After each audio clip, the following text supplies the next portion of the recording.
Dalawang drug suspect arestado ng Binangonan PNP sa bypass operation sa Binangonan, Rizal.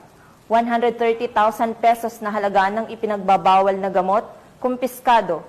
Police Staff Sergeant Jacob Israel de la Cruz, ibalita mo.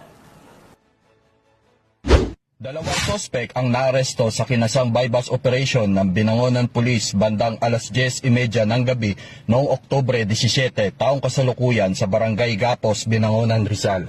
Kinilala ang mga sospek sa mga alias na Kenneth, 25 anyos at Jen, 19 anyos, kapwa residente ng nasabing barangay.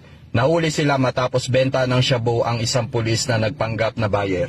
Nakuha sa mga sospek ang 3 sachet na hinihinalang shabu na tumitimbang na 19.21 gramo na may halagang higit 130,000 piso, isang cellphone at marked money. Ang operasyon ay may koordinasyon sa PIDEA at naitala sa video bilang bahagi ng transparency. Kasalukuyan nakakulong ang mga sospek at maharap sa kasong paglabag sa RA 9165. Patuloy ang panawagan ng Rizal Police sa publiko na makipagtulungan sa kampanya kontra droga.